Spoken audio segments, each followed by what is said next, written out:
vamos dar continuidade ao estudo das nossas fórmulas e funções aqui nas planilhas. E agora eu vou explicar como funciona uma função chamada arred, que é uma função de arredondamento por aproximação. Nesta função, que eu já vou colocando aqui para vocês o nome e um exemplo igual, vamos colocar ali arred, abre parênteses, primeiro exemplo eu vou colocar A1, ponto e vírgula 0, 0. Igual arred, abre parênteses, A1, ponto e vírgula 0. A função arred, ela tem dois argumentos. O primeiro argumento é o número que tu quer arredondar, porque ela é uma função que arredonda um número por aproximação. E o segundo argumento da função arred é a indicação de quantas casas decimais ou qual é a posição para o arredondamento. Quando eu digo que a posição é 0, que é o que está no segundo argumento, observa, A1, que vale 2,9, ponto e vírgula 0 está no segundo argumento.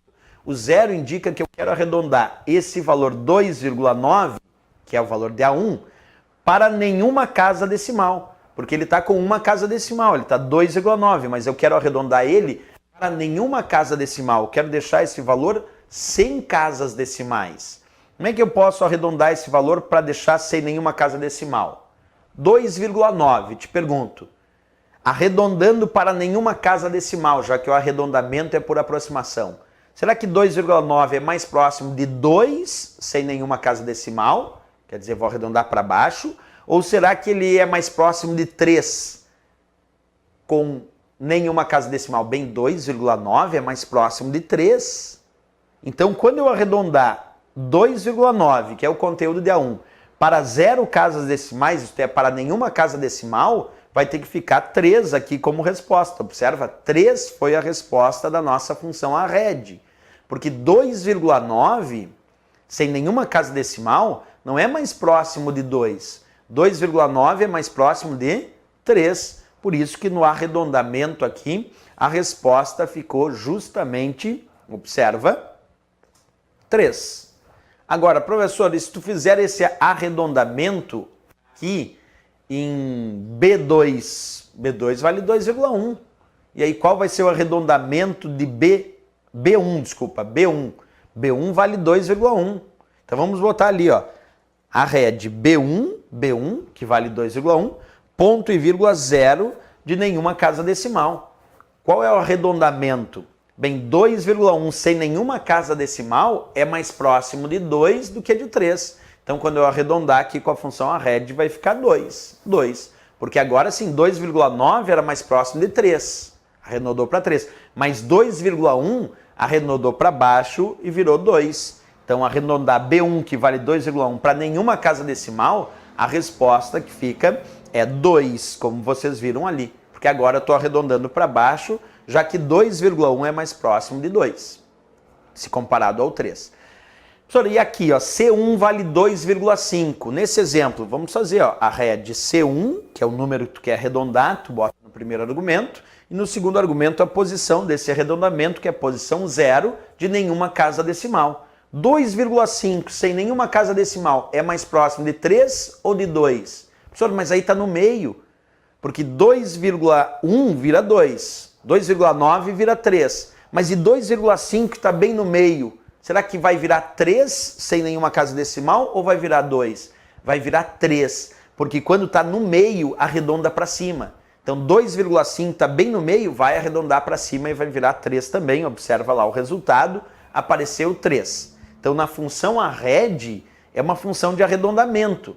O perigo é quando o valor está no meio, como é o caso do 2,5. 2,5 não é nem mais próximo de 3, nem mais próximo de 2.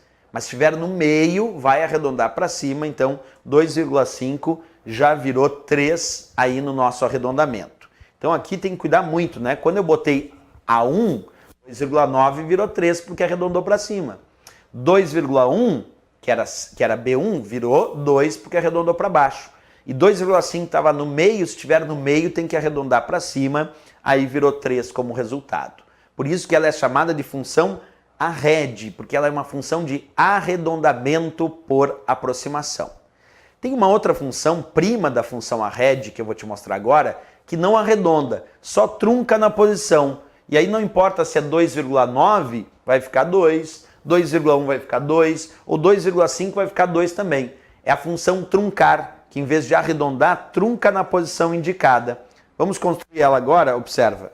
Igual, truncar, abre parênteses. Nessa função truncar, eu também tenho o primeiro argumento como sendo o número, assim como na função arred. Vou botar A1, A1, primeiro argumento. E o segundo argumento também é a posição indicativa, nesse caso zero, de nenhuma casa decimal. Então, como é que eu vou truncar A1 que vale 2,9 na posição zero? Como é só truncar, não é arredondar, é só truncar, é só tirar. Então, 2,9 truncando na posição zero, a resposta é 2. Porque ele não vai arredondar por aproximação, ele só vai retirar aquela casa decimal da posição indicada. Por isso que A1 ponto e vírgula zero, o resultado foi 2. Nos outros também vai ser 2, porque é só truncar na posição. E vai ficar sempre 2 nesse caso. Ó. Vamos colocar aqui truncar então B1, B1 ponto e vírgula zero. Vou truncar B1, que é 2,1, na posição 0 casas decimais. O resultado que vai aparecer ali, observa, 2 também. E finalmente 2,5, que está no meio, também na função truncar, vai truncar para nenhuma casa decimal. Vamos truncar lá então C1, C1 ponto e vírgula zero. Observa, C1 vale 2,5, truncando na posição 0 de nenhuma casa decimal, vai ficar 2 como resultado também. Então na função truncar, aí ficou sempre 2, porque a função truncar é a função que trunca aquele número na posição indicada no segundo argumento, nesse caso 0 de 0 casas decimais. Tá? Função bem interessante aí para trabalhar.